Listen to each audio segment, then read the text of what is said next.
अस्सलाम वालेकुम, very good evening to all of you. आप देख रहे हैं पसे पर्दा और मैं हूं नादिया नकी। सियासी मंजरनामे पर जब से मिनी बजट पास हुआ है और स्टेट बैंक तरमीमी बिल आया है, या मैं थोड़ा सा पीछे अगर चली जाऊं तो वो जो स्क्रूटनी कमेटी की रिपोर्ट पाकिस्तान तहरीक इंसाफ के हवाले से आई, उसके बाद से एक बयानिए की जंग हम देख रहे हैं। कभी ये कहा गया कि नवाज शरीफ वापस आने वाले हैं, फिर पता चला नहीं, अभी नहीं आ रहे। और उसके बाद की जो डेवलपमेंट्स हैं उसमें एक तरफ हुकूमत है जो महंगाई को डिफेंड करती नजर आती है, और इसी डिफेंस के अंदर विद इन तहरीक इंसाफ जो सामने आए लोग जिन्होंने महंगाई के हवाले से आवाज उठाई और भी दीगर बातें की, उनमें नूर आलम खान आपके सामने हैं, परवेज खटक सामने हैं जिनके हवाले से खबरें आई, और अहमद जवाद साहब आपके सामने हैं। लेकिन पाकिस्तान तहरीक इंसाफ ये कहती है कि सब अच्छा है, हर चीज़ बेहतरीन चल रही है और मुल्क की मईशत जो है वो भी आगे को गामजन है। अगर ये सब कुछ सही है तो फिर सोशल मीडिया के ऊपर आज का आपने हैशटैग देखा होगा माई पीएम इमरान खान, और मौजूदा हुकूमत सोशल मीडिया के टूल्स को बखूबी इस्तेमाल करती है, खुसूसन बयानिए की इस जंग में।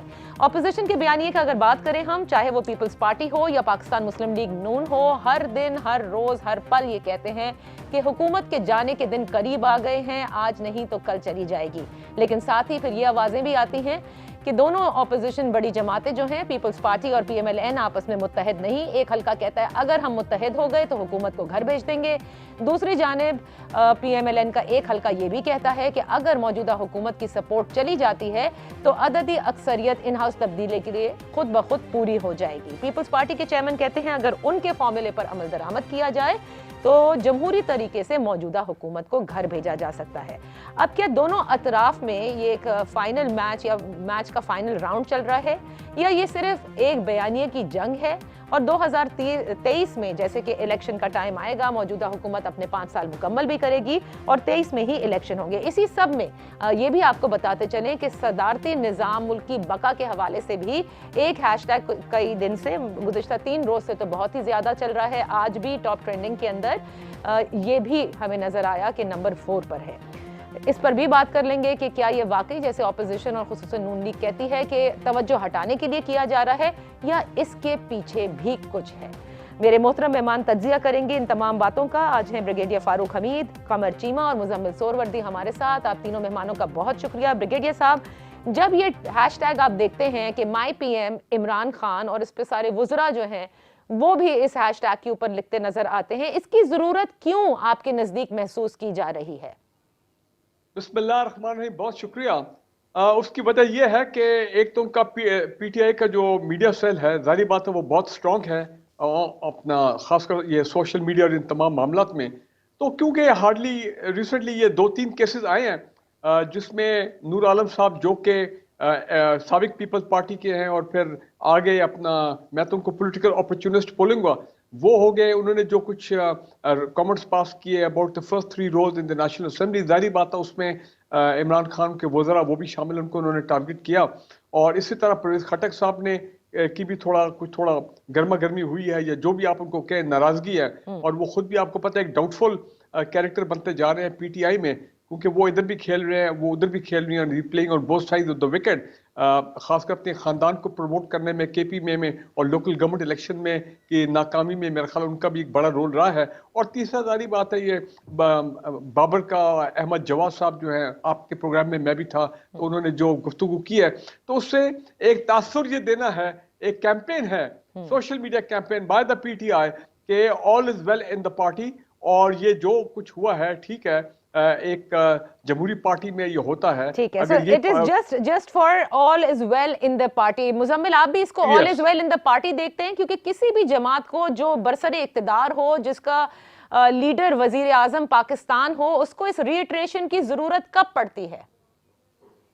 जब आपकी पार्टी पर और इक्तदार पर गिरफ्त कमजोर हो रही हो, जब आपके इर्द गिर्द के लोग ये समझ रहे हों कि आप दिन ब दिन कमज़ोर हो रहे हैं, और आपका अपनी पार्टी पर कंट्रोल भी कमज़ोर होता जाए और अपनी हुकूमत पर कंट्रोल भी कमज़ोर होता जाए, तो लोग जो हैं, सियासी लोग, कमज़ोर लोगों के साथ खड़े नहीं होते।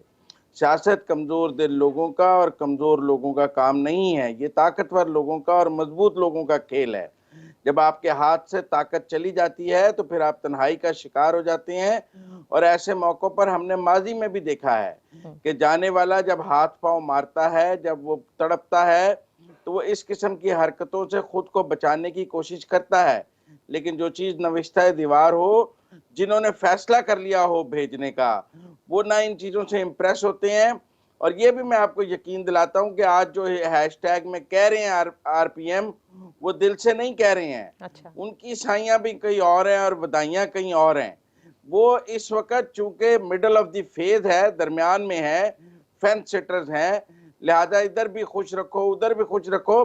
जैसे परवेज खटक साहब ने एक एपिसोड के बाद कह दिया कि मैं इमरान खान के साथ ही हूँ, लेकिन ब्रिगेडियर साहब खुद ही बयान कर रहे थे कि वो कितना साथ है। तो मैं आपको गिनाना शुरू कर देता हूँ। अगर इमरान खान के साथ, क्या असद उमर इमरान खान के साथ है, क्या शाह महमूद इमरान खान के साथ है, क्या शेख रशीद इमरान खान के साथ है, क्या खुसरो बख्तियार इमरान खान के साथ हैं, क्या उमर अयूब इमरान खान के साथ हैं, ये सब कहीं ना कहीं से आए हैं और इन्होंने कहीं ना कहीं चले जाना है। ओके। ये जो किंग्स पार्टी के लोग होते हैं, ये किंग के साथ होते हैं, और किंग का जो अगला इशारा होगा, किंग ने बताना है कि आगे कहां जाना है। इसमें अच्छा। इमरान खान पहले भी एक प्रॉक्सी थे, आज भी एक प्रॉक्सी है। ओके, आप ये समझते हैं कमर चीमा साहब, आप भी गिरफ्त और पार्टी पे और इक्तदार की गिरफ्त की कमजोरी की वजह देखते हैं इस किस्म के हैशटैग, या ये वही एक तरीका कार है कि जब हर तरफ से आवाजें आ रही हों, विद इन पीटीआई भी आ रही हों, तो उनकी जो खुशामदी है वो उनको जाकर बस दिखाते हैं कि देखिए जी सारी अच्छे की रिपोर्ट है, आप टॉप ट्रेंड के अंदर चल रहे हैं, लोग भी हमसे खुश हैं, देखिए इसको कितना रीट्वीट किया गया है। देखिए जी, ये जो टॉप ट्रेंड्स लगाना है, ये बेसिकली फ्रस्ट्रेशन की अलामत है। ये बताना है कि अब वो ग्रिप नहीं रही, वो गिरफ्त नहीं रही अवाम के अंदर। और दूसरा बात यह है कि पाकिस्तान के ट्विटर को कौन देखता है? क्या पाकिस्तान की ज्यादातर अवाम ट्विटर को देखती है? ये तो वो पढ़े लिखे लोग हैं, या जो नॉर्मली जो थोड़ा बेसिक लिटरेसी रेट में आते हैं, उनको वो ट्विटर का इस्तेमाल करते हैं, उनके लिए ये बनाए जा रहे हैं, ये बताने के लिए। तो ये सारे आपको पता ही आर्टिफिशियल ट्रेंड्स हैं, इनका ग्राउंड रियलिटी से कोई ताल्लुक नहीं है। रियलिटी तो ये है, जो इमरान खान को सबसे बड़ी फ्रस्ट्रेशन है और जिसका जिक्र अपोजिशन लीडर शहबाज शरीफ ने किया, और मैं समझता हूं कि शायद पहला पाकिस्तानी लीडर है, और मैं बहुत देर से नोट कर रहा था कि किसी ने इमरान खान को पॉइंट आउट नहीं किया।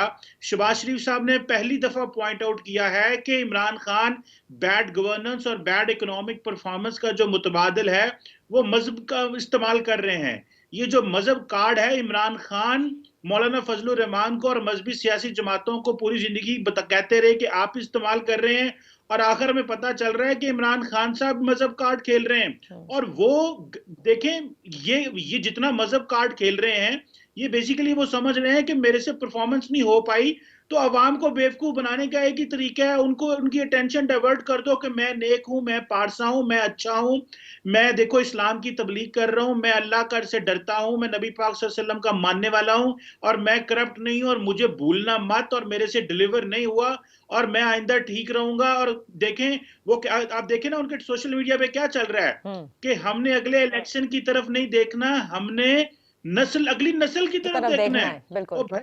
एग्जिस्टेंशियल क्राइसिस आज है, आप कौन सी नस्लों की बात कर रहे हैं?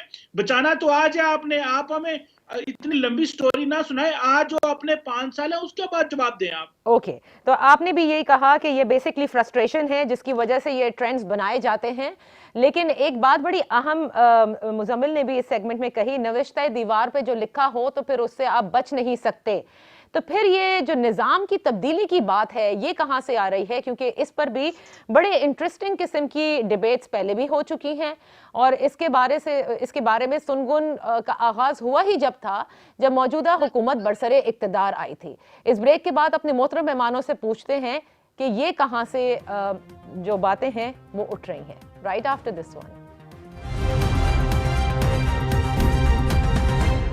Welcome back. Brigadier Farooq Hamid साहब, कमर चीमा साहब, मुजम्मिल सोहरवर्दी साहब से आज जरा तज्जिया करवा रहे हैं उन तमाम डेवलपमेंट्स का जो पर्दे के पीछे तो होती हैं, लेकिन उनके जिक्र जो है वो बड़ी सरगोशियों में भी होता है, कुछ नाम लेकर होता है, कुछ इस तरह से होता है कि समझने वाले सारी बातें समझ जाएं। ब्रिगेडियर साहब, बाज़ हल्के ये कहते हैं कि जो निज़ाम की तब्दीली की बात है, ये शायद मौजूदा हुकूमत और खुसूसन इमरान खान साहब को बचाने, मतलब ये इससे वो जोड़ते हैं कि ये उनके रहने का शायद ये एक आखिरी प्रॉबेबली तरीका कार हो, या ये कह लीजिए कि असाइनमेंट शायद आखिरी यही हो, क्योंकि पहले ये भी कहा जा रहा था कि 18वीं तरमीम और निज़ाम की तब्दीली, ये 2 काम हैं जो इमरान खान साहब कर गुजरेंगे। देखें, मैं ये समझता हूं कि ये तो बिल्कुल एक जायज वॉर ऑफ नैरेटिव्स है जिसका आपने भी जिक्र किया, जिसमें तमाम tools of the social media को इस्तेमाल किया जा रहा है, एक्सप्लॉइट किया जा रहा है to the advantage of every political party. ज्यादा पीएमएल और पीटीआई पीपल पार्टी इतनी ज्यादा तेज नहीं है ये सोशल मीडिया पर ये नैरेटिव वाले में। वो अलग बात है कि बिलावल के और मरियम नवाज साहबा के जो भी वो बात करते हैं उनका वो स्टेचर नहीं है पाकिस्तान के अवाम की नजर में कि लोग उनके नैरेटिव को जो माने कि वो कह रहे हैं कि जनाब बस आज या पार हो गया, फिर कहते हैं भी महीनों में नहीं दिनों में। ठीक है, उस दिन की शाम के टॉक शो जो है वो तो चल गए उसी खबर को लाइन को पकड़ के। What I am trying to say, मेरी नजर में जो चेंज आया है वो नेशनल सिक्योरिटी पॉलिसी के बाद आया। नेशनल सिक्योरिटी पॉलिसी के मैं देख रहा हूं कि उसमें कॉन्स्टिट्यूशनल चेंजेस की बात भी है, जिसमें और 18वीं तरमीम का भी डायरेक्टली इनडायरेक्टली जिक्र है। और इसका मतलब ये कि जो एनॉमली 18th अमेंडमेंट में वो भी रिमूव होंगी at some point in time. जिस किसी गवर्नमेंट के पास अगर इमरान खान होते हैं, उसकी 2/3 होती है अगले इलेक्शन में, तो शायद ही में डू इट। वो कैसे होगा वी डू नॉट नो। तो निजाम की तब्दीली चाहता कौन है? सुने, निजाम की तब्दीली मैं समझता हूं कि पाकिस्तान के अवाम चाहते हैं। अच्छा। जो उन्होंने पिछले साल पार्लियामेंट्री डेमोक्रेसी का, बल्कि उससे पहले भी चले जाए 10 साल, जब से 2000 से पीपल्स पार्टी है, ये जो हम तमाशा इस पार्लियामेंट में देख रहे हैं उससे लोग जो हैं वो लोग ना सिर्फ मुतनफर हुए इस पार्लियामेंट इस सिस्टम से, बल्कि लोग मायूस हुए कि भाई इस तरह पाकिस्तान आगे नहीं चल सकता कि जनाब यहाँ पे वही आ रही है अपना क्या उसको बोलते हैं ऑर्डिनेंसेस आते हैं, बुलडोजरों के पास हो जाते हैं, कोई डिबेट नहीं होता, कोई कंस्ट्रक्टिव बात नहीं होती, लड़ाई मारकुटाई हुल्लड़बाजी गाली गलौज। तो ये वजह है कि पाकिस्तान के अवाम कह रहे हैं कि भाई देखें प्रेसिडेंशियल सिस्टम, तभी आप देखें उस पर फिर डिबेट शुरू हो गया। एट ऑल लेवल डिबेट हो रहा है, डिबेट होना चाहिए ताकि लोगों को अवाम को पता लगे कि जनाब इसके क्या फायदे हैं, इसके क्या नुकसान हैं। माजी में प्रेसिडेंट अयूब खान का जो सिस्टम था प्रेसिडेंशियल सिस्टम, वो भी एक किस्म का, लेकिन उसमें बेसिक डेमोक्रेसी वो थोड़ा बहुत एलिमेंट था बीच में, लेकिन वो जो दौर था, मैं मानता हूं वो 10 साल आप में से किसी ने वो दौर नहीं देखा, मैंने वो दौर देखा है। और मैं समझता हूं, आज भी कह रहा हूं, पाकिस्तान की तारीख में अगर कोई दौर एक पुरसुकून तरक्की जिसमें industrialisation, development, 5 year plan, Germany को हम कर्जा दे रहे हैं, एशियन टाइगर्स आ रहे हैं, कोरिया वगैरह, कि यार हम देखें कि आपका ये क्या निजाम है, that was in those 10 years of the decade of development of president Ayub Khan. Presidential system पे डिबेट होना चाहिए, बातचीत होनी चाहिए, आवाम को, नई जनरेशन को हमें अवेयर करना चाहिए। अच्छा, उसमें कोई हर्ज नहीं है, उसमें कोई हर्ज नहीं है। और आपने कहा अवाम चाहते हैं, क्योंकि मुजम्मिल आपका तज्जिया ये था कि आखिरी जब कोई जाने वाला हो या उसे पता हो कि नौश्ते दीवार पे सब कुछ लिखा है तो वो लास्ट कोशिशें करता है। क्या आप समझते हैं कि इमरान खान साहब की बका अब निजाम की तब्दीली के हवाले से है? ये निजाम तो इमरान खान के जाने से तब्दील होगा ना, इमरान खान के रहने से तो निजाम तब्दील नहीं हो सकता। और इस मुल्क में सदर कौन कौन रहा है? सदर याहिया रहा है, सदर जियाउल हक रहा है, सदर मुशर्रफ रहा है, सदर अयूब रहा है। ये सारे सदूर हमने देखे हैं और ये सदारती निजाम के सदूर थे, ये को पार्ली निजाम नामी निजाम के सदूर थे। अयूब खान ने इस मुल्क को क्या दिया? जाते जाते अयूब और याहिया मुल्क तोड़ गए। जब जमहूरियत की तरफ हम वापस गए तो मुल्क बांग्लादेश टूट चुका था। जियाउल हक क्या देखे गया सदारती निजाम में? हमें क्लाशनकोफ और हीरोइन। और मुशर्रफ क्या देखे गया सदारती निजाम में? सदर मुशर्रफ। ड्रोन अटैक्स किस मुल्क की और किस तरक्की की बात करते हैं? इस मुल्क को सदारती निजाम ने जितना नुकसान पहुंचाया है, और ये जो याहिया से लेके, जियाउल हक से लेके, अयूब से लेके, मुशर्रफ से लेके जो सदूर आए हैं सदारती निजाम लेकर, उन्होंने पाकिस्तान को कोई खैर नहीं दी है। तो इसलिए मैं समझता हूं कि जो आज भी सदारती निजाम की बात कर रहे हैं वो ऐसे ही एक और सदर को लाने की कोशिश कर रहे हैं, वो कोई इमरान खान नहीं हो सकता।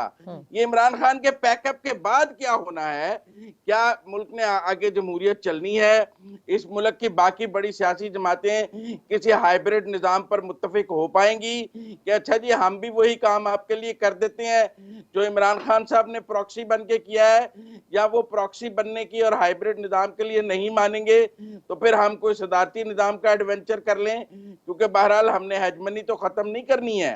तो इसलिए ये कोई इमरान खान तो नहीं ये डिलीवर कर सकते, क्योंकि इसके लिए आइन खत्म करना पड़ेगा। और ये आइन हमने मुल्क तोड़ के हासिल किया था, इकट्ठे पाकिस्तान को आइन नहीं मिल सका था। 74 और का। जब टूटा था तो आइन बना था। तो अगर ये आगे भी आइन के साथ कोई एडवेंचर करना चाहते हैं, कौन लोग हैं जो आइन से एडवेंचर करते हैं? ये वो लोग हैं जो कहते हैं कि ये एक किताबचा है, मैंने फाड़ के डस्टबिन में फेंक दिया है। ये वो लोग हैं जो कहते हैं हमने मुअत्तल कर दिया है। ये वो लोग हैं जो कहते हैं फर्द वाहिद को आइन में तरमीम का इख्तियार होना चाहिए और सुप्रीम कोर्ट से ऐसे इख्तियारात हासिल करते हैं। ये वही लोग हैं जो आज ये बात कर रहे हैं। अच्छा, ये बहस तो क्योंकि छिड़ चुकी है, हम इनको पहचानते हैं, अच्छा, जानते हैं। हमें ना बताएं ब्रिगेडियर साहब के अयूब का दौर आपने देखा था या नहीं देखा था। आज सब गूगल पे पड़ा है और लोगों को पता है कि अयूब याहिया को देके गया और याहिया ने मुल्क के साथ क्या किया। अच्छा, अयूब और याहिया को लोग इकट्ठे ही देखते हैं, अलग अलग नहीं देखते। अच्छा, कमर चीमा साहब, आप क्या समझते हैं? जैसे मुजम्मिल कह रहे हैं कि ये तो बात इसलिए छिड़ी है और इस पर इसलिए सोचा जा रहा है कि पैकअप के बाद क्या होगा, आप भी इसको इसी तरह देखते हैं? और क्या ये एक लाहासिल बहस है? और सेकंड चीज इसमें आप जरूर शामिल कीजिएगा कि आप क्या वाकई पाकिस्तान की अवाम इस किस्म के निजाम चाहते हैं? अब देखिए, पाकिस्तान में अगर आप सदारती निजाम लेके आएंगे तो और ज्यादा तकसीम होगी। ये जो पार्लिमानी निजाम है, पार्लियामेंट्री सिस्टम ही हमारे लिए बेहतरीन है, क्योंकि इसने बहुत सारे धड़ों को अकोमोडेट किया है। बल्कि मैं कहूंगा इसके अंदर मजीद इसको इंक्लूसिव होना चाहिए। ये अभी भी इसमें इंक्लूसिवनेस कम है इसके अंदर। और आप देखें, आपका इमरानी मुआहदे के अंदर बड़ी सारी तब्दीलियां होने की जरूरत है, लेकिन हमने अभी आंखें बंद की हुई हैं। और ये जो सदारती निजाम की बात है, ये तो सिर्फ और सिर्फ पता नहीं, अच्छा मजे की बात है, हुकूमत भी सदारती निजाम के हवाले से खामोश है, अपोजिशन भी नहीं बोलती। ये कौन है जो सदारती निजाम की बात करता है? ये भी एक क्वेश्चन है। ये मुझे तो लगता है ये हम लोगों को सिर्फ मसरूफ रखने के लिए, एक टाइम कंजम्पशन के लिए। पाकिस्तान में कभी भी सदारती निजाम नहीं आ सकता। और दूसरी बात यह है, बड़ा मुश्किल आपने एक 18वीं अमेंडमेंट में कंसेंसस भी पैदा किया था। पाकिस्तान के सियासी जो लोग हैं, जो सियासतदान हैं, सियासी जमातें हैं, इनके अंदर इतना हौसला ही नहीं है कि एक दूसरे के साथ बैठ सकें, ये कंसेंसस पैदा कर सकें। इनकी वो तरबियत ही नहीं है। ये डेमोक्रेटिक एंड पॉलिटिकल कल्चर पे यकीन ही नहीं रखते। ये अपनी डोमिनेंस और बाय हुक और क्रुक से चीजें चलाने के आदी हैं, चीजें मैनेज करने के आदी हैं। इस निजाम बदलने के लिए आपके रवैये और बिहेवियर और अवाम में उस चीज की क्रेडिबिलिटी स्टैब्लिश करनी पड़ती है। और मेरा ख्याल है ये सिर्फ और सिर्फ ये हवा में बातें हैं, ये निजाम तब्दील करने की। और इमरान खान साहब, ये हवा में बातें क्या सियासी जमातों को के लिए एज ए थ्रेटनिंग टूल के तौर पर इस्तेमाल किया जाता है? नहीं, देखिए, मुझे ऐसे लगता है कि पाकिस्तान में जो गैर जमहूरी ताकतें हैं वो कभी भी सिस्टम को रोल आउट नहीं करना चाहती। वो कोलैप्स नहीं चाहती कि सिस्टम जो है वो रोल बैक कर दिया जाए। वो चाहते हैं कि निजाम चलता रहे। लेकिन वो एक जो मसला, वो शायद वो ये समझते हैं कि इनके अंदर कैपेसिटी नहीं है, तो हमें वन मैन बंदा लेके आना चाहिए जो टेक्नोक्रेट्स के साथ निजाम को चलाए। और ये जो इलेक्टेड लोग हैं, बेसिकली ये पार्ट ऑफ द सॉल्यूशन नहीं है, ये पार्ट ऑफ द प्रॉब्लम है। सो वो कहते हैं कि इसीलिए इमरान खान ने अपने इर्द गिर्द बहुत सारे अनइलेक्टेड लोग भी रखे हुए हैं ताकि उनसे मदद लेते रहते हैं। सो ये जो बार बार बात की जा रही है, ये उन इलेक्टेड लोगों से जान छुड़ाने का, जो डिलीवर नहीं कर पा रहे, जो वो समझते हैं ब्लैकमेलर हैं, जो वो समझते हैं कि इनके साथ पॉलिटिकल सेटअप के अंदर इनके साथ एडजस्टमेंट करनी पड़ती है, जिन्हें आप विनिंग हॉर्सेस कहते हैं, शायद ये उनकी बात हो रही है कि उनसे जान छुड़ा के पढ़े लिखे टेक्नोक्रेट्स जो हैं वो प्रेसिडेंट को दिए जाएं। मुझे तो ऐसा लगता है। ये बड़ी अजीब सी बात है, क्योंकि 2018 के इलेक्शन से पहले जो पार्ट ऑफ द प्रॉब्लम थे वो जरदारी साहब और नवाज शरीफ साहब, यानी ये दोनों की जमातें थी,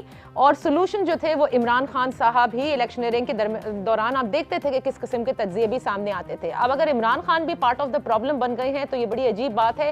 फिर वो कौन सा एक हीरो होगा जो सब कुछ ठीक कर देगा? पढ़े लिखे लोग तो हर काबीना में हमें नजर आए हैं, ऐसी बात तो नहीं है।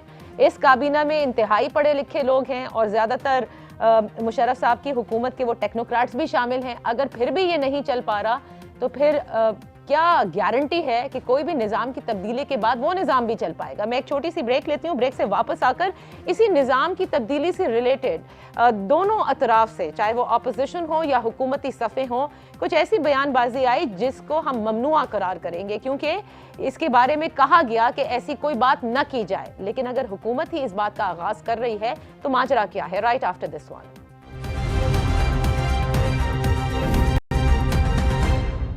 Welcome back. जहां निज़ाम की तब्दीली के हवाले से बहस जारी है, व्हाट्सएप ग्रुप्स हों या फिर सोशल मीडिया के डिफरेंट प्लेटफॉर्म्स इंक्लूडिंग ट्विटर, वहीं पर आपने ये देखा कि अलल ऐलान हुकूमती वुज़रा ये कहते नजर आए कि शरीफ खानदान, स्पेशली शहबाज शरीफ साहब की खुफिया मुलाकात, कुछ हल्के तो डेट्स भी बता रहे हैं, उन 4 लोगों का जिक्र, गुज़िश्ता रोज वो 5वें का भी जिक्र हुआ नून लीग से कि जिनकी मुलाकातें हो रही हैं और वो डील की कोशिश कर रहे हैं। मुझे ये फरमाइएगा कि जब बड़े कैटेगोरिकली बताया गया DGISPR की जानिब से कि रोज शाम को बैठकर टॉक शोज में डील की बातें होती है, कौन कर रहा है डील, ये सवाल पूछा जाए, हम किसी डील वील का हिस्सा नहीं है, कोई डील नहीं हो रही, तो अब हुकूमत की जानिब से जब डील का कहा जाएगा तो नून लीग को तो छोड़ दें, चलें वो तो डील की आदी हैं, उन्होंने मुआहदे किए होंगे, सारी बातें ठीक है, लेकिन फिर जिनसे वो मिलने जा रहे हैं क्या आप उनको नहीं घसीट रहे दोबारा इस सियासत में? जी ब्रिगेडियर साहब। देखिए, पहली बात तो ये कि मैं तो इंतजार कर रहा हूँ उस ऑडियो का जिसमें उन्होंने फवाद चौधरी साहब, ये कोई और वजीर ने इंडिकेट किया था कि जी ये जो, हाँ ये शहबाज गिल साहब के जनाब, ये ऑडियो अभी बहुत जल्द आने वाली, जिसमें ये चारों जो टॉप PMLN के लीडर्स हैं इनकी आपस में गुफ्तगू वगैरह, ये वो तमाम चीज़ें उससे अया हो जाएंगी, सामने आ जाएंगी कि क्या बातचीत हो रही है और किस तरह ये अपने आप को पेश कर रहे हैं for a so called interim setup, जिसका मैं जाती तौर पे टेक्नोक्रेट सेटअप, मैं जाती तौर पे उसके खिलाफ हूं कि वो एक अनकॉन्स्टिट्यूशनल काम है। किसके सामने पेश कर रहे हैं, किसको पेश कर रहे हैं अपना आप? भाई मेरा ख्याल ये है, देखें, इट इज क्वाइट पॉसिबल कि इनके पास कुछ खबरें हैं अपना ये गवर्नमेंट को कि जनाब PMLN वाले जो है वो कुछ, देखे ना, ये we don't know whether it's true or not, लेकिन ये नैरेटिव ये लोग देने की कोशिश कर रहे हैं कि जिस तरह के वो उनको मालूम है कि अगर कोई इस किस्म की बिहाइंड द सीन कोई बात हो रही है तो क्यों बात हो रही है, काबिल इतराज, जबकि आपकी यू राइट कि DGISPR ने क्लियरली कह दिया कि सब बेसलेस स्पेकुलेशन है। तो मेरा ख्याल है कि ये भी एक किस्म का आप कह सकते हैं को पॉलिटिकल गिमिक भी आप इसको कह सकते हैं, पॉलिटिकल स्टंट नैरेटिव भी from the PTI side to put pressure on the PMLN। Dragging establishment in this, dragging establishment वो भी हुकूमत में होते हुए नहीं, अगर ये बाय डिजाइन ये हुकूमत करी तो ये तो गलत है, लेकिन मैं फिर कह रहा हूँ आफ्टर द DGISPR रिमार्क अभी कोई स्पेकुलेशन की कोई गुंजाइश जो है वो नहीं रहती। इंपॉर्टेंट चीज जो मैं दो कह रहा हूँ, पहली बात ये 18th अमेंडमेंट की बात की, भाई बिल्कुल 18th अमेंडमेंट की एनोमलीज जो है वो रिवाइज होनी चाहिए, जब कभी हो, अभी हो, 5 साल बाद हो, जब जिस किसी की 2/3 मेजोरिटी हो वगैरह। ये जो रिसोर्स डिस्ट्रीब्यूशन है, NFC अवार्ड है, ये provinces are overflowing with money, centre कमजोर है, प्रोविंसेस में जितना पैसा ज्यादा जा रहा है, मैं सिंध के हवाले से बात कर रहा हूँ, उतने ही अरबों रुपए के मौके लंदन, जर्मनी, हॉलैंड और वो न्यूयॉर्क वहां पहुंच रहा है। अब आपको पता है एसेट्स और ये तमाम चीजें करप्शन में, लिहाजा NFC बिल्कुल इसके एनोमलीज जो है वो ये रिव्यू होनी चाहिए। और दूसरी बात ये है, मसला सारा सिर्फ है आपको निजाम की तब्दीली की जरूरत नहीं है। अगर ये काम हमारी अदलिया कर लेती, और जो मुझे नजर आ रहा है कि नहीं ये हो रहा, कि वो उनकी अपनी कंपल्शन बैंक क्या है वी डू नॉट नो, और या ये लोग बहुत तेज हैं, ये दो खानदान पाकिस्तान के टॉप खानदान पाकिस्तान की सियासत से निकल जाते हैं, Pakistan will turn around in no time. तो अदलिया ये काम नहीं कर सकी कि शरीफ खानदान और जरदारी खानदान को नहीं निकाल के बाहर फेंक सकी, जिसकी वजह से इसलिए जिसकी वजह से उन्होंने पाकिस्तान के हर निजाम को, खासकर पार्लियामेंट्री निजाम को यरगमाल बनाया हुआ है, अपनी पॉलिटिकल पार्टीज को यरगमाल बनाया हुआ है, और they think that they are, और पूरे माफिया मिले उनके साथ। दैट इज द रीजन के लोग कह रहे हैं कि अगर हम इन लोगों को शिकस्त नहीं दे सकते, इन दो खानदानों को पाकिस्तान की सियासत से नहीं निकाल सकते, तो जहन्नम में जाए निजाम, नया निजाम लेके आओ। That is the whole problem. बात समझने की कोशिश करें तो वो जो नया निजाम होगा वो बाकी उन माफियाज को भी जहन्नुम रसीद कर देगा।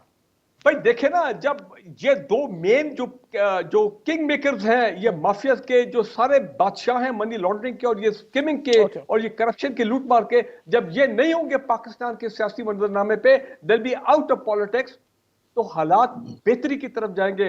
PMLN पीपल्स पार्टी तरक्की करेंगी, उनमें बड़े काबिल लोग हैं जो कि आगे यही पार्लियामेंट्री निजाम को आगे चला सकेंगे। मुझे इसमें कोई शक नहीं है। तो -1 फॉर्मूला की बातें अभी भी उसी तरह से हैं जिस तरह पहले थी। मुजम्मिल, मुझे ये बताइएगा कि क्या कंफ्यूजन तीनों साइड पर है, दोनों अतराफ पे नहीं, ट्रेजरी हुकूमत नहीं, बल्कि थर्ड साइड के ऊपर भी कंफ्यूजन है, और अभी शायद मैच जो है वो फिक्स नहीं हुआ है, इसीलिए इस किस्म के ये बयानिए की जंग एंड फीलर्स दिए जा रहे हैं ताकि let's try and test what suits best. देखिए, मैं समझता हूं कि जो पहले भी DGISPR ने बात की थी वो उन्होंने गवर्नमेंट को ही जवाब दिया था। क्योंकि प्राइम मिनिस्टर हाउस के एक इजलास से खबरें लीक की गई थी कि वजीर नवाज शरीफ को चौथी बार वजीर आजम बनाने की बातें हो रही हैं, मुस्लिम लीग नून से डील हो रही है। ये मुस्लिम लीग नून ने तो कहा नहीं था, ये तो वजीर आजम हाउस के एक इजलास की खबरें लीक हुई थी, जिस पर DGISPR ने कमेंट करते हुए उनको शटअप कॉल दी थी। आज भी ये खबरें गवर्नमेंट ही लीक कर रही है। तो ये मैच है बिटवीन गवर्नमेंट एंड DGISPR। इसमें ऑपोजिशन तो कहीं फरीक है ही नहीं। अच्छा। ना वो कह रहे हैं हम मिले हैं, ना वो कह रहे हैं कि हम बात कर रहे हैं। हुकूमत ही कह रही है बात हो रही है, और वो DGISPR हुकूमत को ही कह रहे हैं कि आप क्यों कहते हैं ऐसी बात। तो ये between DGISPR and the government है, इसमें मुझे ऑपोजिशन तो कहीं नजर नहीं आती है। सही। दूसरी बात उन्होंने की अभी टेक्नोक्रेट गवर्नमेंट के हवाले से। देखें, टेक्नोक्रेट गवर्नमेंट, शौकत अजीज की गवर्नमेंट टेक्नोक्रेट गवर्नमेंट थी। शौकत अजीज से बड़ा टेक्नोक्रेट आप कहां से लाएंगे? सिटी बैंक से लेकर आए आप, इतना बड़ा टेक्नोक्रेट इस मुल्क को चलाने के लिए गया तो मुल्क में 12-12 घंटे लोड शेडिंग थी। एक में उसको ये समझ ही नहीं थी कि इस मुल्क में बिजली के प्लांट भी लगाने हैं। 10 साल मुशर्रफ रहा, जब गया तो ना मुल्क में बिजली थी ना गैस थी। 2002 के इलेक्शन में क्या प्रॉब्लम थी? 8 के इलेक्शन में मुस्लिम लीग काफ को बिजली और गैस की प्रॉब्लम थी। तो इसलिए इस मुल्क में टेक्नोक्रेट गवर्नमेंट, आज भी टेक्नोक्रेट गवर्नमेंट है। ये कौन सी, मेरा मतलब है PTI के लोग क्या एहतजाज कर रहे हैं? वो ये कह रहे हैं कि आपने नॉन इलेक्टेड लोगों के जरिए गवर्नमेंट चला रही हैं। नॉन इलेक्टेड लोग हैं जिनमें नदीम बाबर साहब आए, अपना माल बनाकर निकल गए, फलाह आए, अपना माल बनाकर निकल गए। ये टेक्नोक्रेट किसी को जवाबदेह नहीं होते। ये ब्रीफकेस उठा के आते हैं, माल बनाते हैं और निकल जाते हैं। और जहां तक ब्रिगेडियर साहब ने कहा कि इस मुल्क के 2 खानदान सबसे बड़ा मसला है, 10 साल आपने उन 2 खानदानों को जलावतन रखा मुशर्रफ के दौर में, उनको पाकिस्तान आने की इजाजत नहीं थी। 10 साल में क्या दूध और शहद की नहरें इस मुल्क पाकिस्तान में नजर आ गई, कितनी इंडस्ट्रियलाइजेशन हो गई, क्या जितने पैसे आपने 9/11 के बाद लिए, आपने लोग बेचे, यहाँ से लोगों के बेचने के पैसे के लिए सरकार ने, मुशर्रफ ने अपनी किताब में लिखा कि हम अमेरिका को लोग देते थे और उसके बाद डॉलर लेते थे। कहाँ है वो सारे डॉलर? मुशर्रफ ही दुबई में अय्याशी कर रहा है, पाकिस्तान तो गुर्बत में है। अच्छा। पाकिस्तान को तो काक नहीं मिला उसमें से। अच्छा, तो अब ये जो तज्जिया आपने किया है और आपने बातें कही हैं, मुशर्रफ ने प्लेटलेट्स की जालसाजी नहीं की थी। मुशर्रफ ने धोखा नहीं दिया था। अच्छा। मुशर्रफ गया था, वो व्हीलचेयर से बीमार है। मुशर्रफ ने आफिया सदीकी दी थी। नवाज शरीफ बीमार नहीं है। नवाज शरीफ धोखा दे के गया था। मुशर्रफ ने आफिया सदीकी दी थी। नवाज शरीफ ने ओके, ठीक है। नवाज शरीफ ने अदलिया के धोखा दिया, पाकिस्तान के अवाम को धोखा दिया। ब्रिगेडियर साहब, मुजम्मिल एंड ब्रिगेडियर साहब, अच्छा चले, यू देकर पैसे वसूल किए। both of you have made your point. शहरी बेचे उसने। both of you have made your point. कमर चीमा साहब से जरा पूछ लेते हैं ना, इस कहानी का अंजाम क्या देख रहे हैं? क्या वाकई ये 3 महीने जो अहम करार दिए जा रहे हैं, ये सबसे ज्यादा अहम ऑपोजिशन के लिए भी उतने ही हैं जितने हुकूमत के लिए, या आप समझते हैं किसी एक का पलड़ा इस वक्त भारी होता नजर आ रहा है?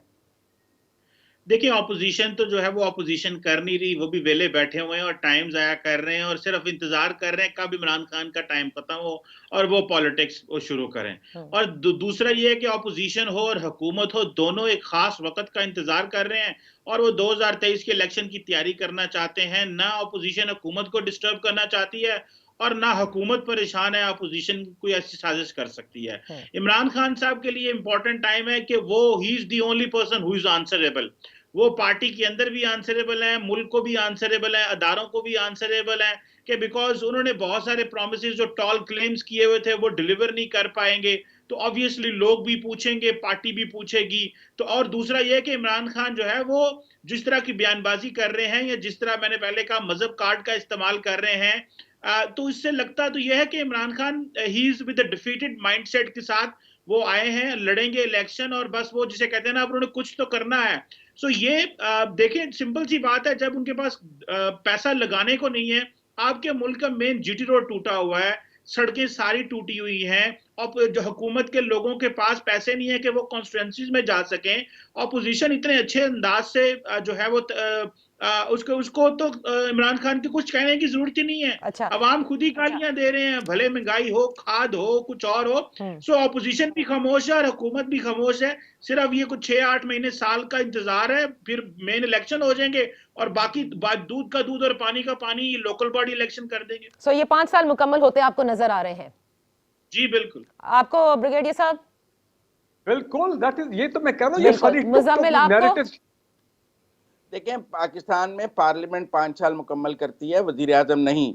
चाहे जमाली साहब के बाद शौकत अजीज आए, चाहे गिलानी के बाद सही। राजा परवेज अशरफ आए, चाहे नवाज शरीफ के बाद शाइखा खान आए, हमने तीनों पार्लियामेंट्स को 5 साल मुकम्मल करते देखे हैं, लेकिन 3-3.5 साल के बाद हमने वजीर आजम की तब्दीली देखी है, जो अब भी नजर आ रही है। अब भी नजर आ रही है। Thank you so much. आप लोगों के साथ एक इंटरेस्टिंग डिबेट रही। इंशाल्लाह फिर आपकी खिदमत में हाजिर होंगे। अपना ख्याल रखिएगा। अल्लाह हाफिज।